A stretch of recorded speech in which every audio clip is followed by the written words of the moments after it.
తాడేపల్లిలో నిర్వహించిన పార్టీ విస్తృత స్థాయి సమావేశంలో వైఎస్ జగన్ కీలక వ్యాఖ్యలు చేశారు. తమ హయాంలో మేనిఫెస్టోలోని 99% హామీలను అమలు చేశామన్నారు. సంక్షేమ క్యాలెండర్ ప్రకటించి చెప్పిన నెలలోనే ప్రతి పథకాన్ని అమలు చేశామని తెలిపారు. ప్రతి 50 నుంచి 60 ఇళ్లకు ఒక వాలంటీర్ని నియమించామన్నారు. లంచాలు వివక్షకు తావు లేకుండా సంక్షేమాన్ని ఇంటి గడపకే చేర్చామని చెప్పారు.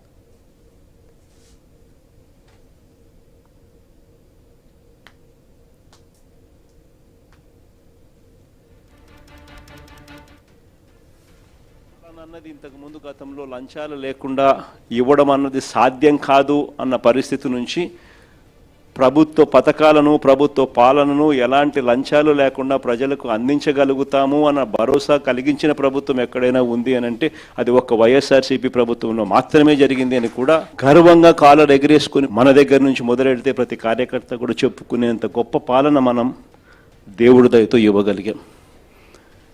మొట్టమొదటిసారిగా ఎన్నికలలో ఒక మాట చెప్తే ఒక మేనిఫెస్టోలో ఆ పదాలు పెడితే మేనిఫెస్టోలో పలాని స్కీములు ఇస్తామని చెప్తే మొట్టమొదటిసారిగా ఆ మేనిఫెస్టోలో చెప్పిన ఆ స్కీములు డస్ట్బిన్లకు పరిమితం కాకుండా చెత్తబుట్టలకు పరిమితం కాకుండా ఏకంగా అసెంబ్లీ సమావేశాలు జరిగేటప్పుడే బడ్జెట్ సమావేశాలు జరిగేటప్పుడే ఒక షెడ్యూల్ ఇచ్చి పలాని నెలలో పలాని స్కీమ్ అమలవుతుందని చెప్పి ఆ షెడ్యూల్ తప్పకుండా ఆ నెలలో బటన్ నొక్కి ఆ స్కీమ్ ప్రతి ఇంటికి కూడా చేర్చిన ఘనత ఎక్కడైనా జరిగింది అని అంటే అలాంటి పాలన ఎప్పుడైనా జరిగింది అని అంటే అది కూడా ఒక వైఎస్ఆర్సీపీ ప్రభుత్వ హయాంలో మాత్రమే జరిగిందని కూడా గర్వంగా చెప్పగలుగుతాం.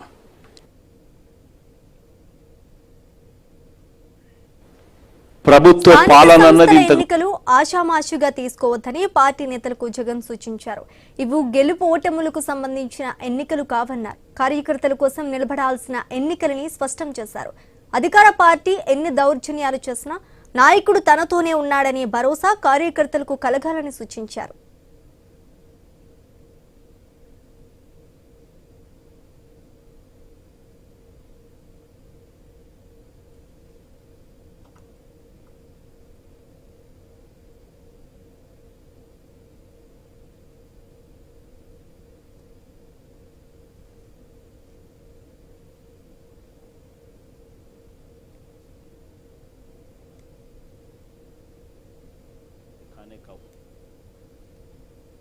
ఎన్నికల్లో ప్రతి ఒక్కళ్ళం కూడా ఆషామాషిగా తీసుకోవాల్సిన ఎన్నిక కానే కావు.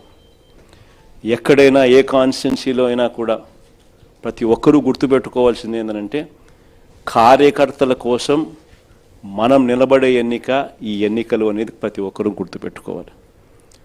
గెలుపు ఓటమి పక్కన పెట్టేసేద్దాం. చంద్రబాబు నాయుడు గారు దౌర్జన్యాలు ఏం చేస్తాడో ఎలా చేస్తాడో ఏం చేస్తాడో ఏ మేరకు చేస్తాడో వేరే విషయం. కానీ ఆ కార్యకర్తకు దౌర్జన్యం చేసిన మా నాయకుడు మాకు తోడుగా ఉన్నాడు అన్న భరోసా ఆ కార్యకర్త కలగాల. నన్ను ఓడించడం కోసం ఒక చిన్న కార్యకర్తలైన నన్ను ఓడించడం కోసం చంద్రబాబు నాయుడు గారు ఇంత అధికార దుర్వినియోగం చేసినా కూడా మా నాయకుడు నాతోనే ఉన్నాడు అన్న భరోసా మీలో ప్రతి ఒక్కరూ కూడా ప్రతి కార్యకర్తకు కలిగించాల్సిన ఎన్నిక ఈ ఎన్నిక అనేది గుర్తుపెట్టుకోండి. అలా భావన వచ్చినప్పుడే రేపొద్దున మీ ఎన్నికల్లో ఆ కార్యకర్త మీకోసం రెట్టించిన ఉత్సాహంతో మీకోసం పనిచేస్తాడు అన్నది ప్రతి ఒక్కరూ గుర్తుపెట్టుకోవాల్సిన అంశం.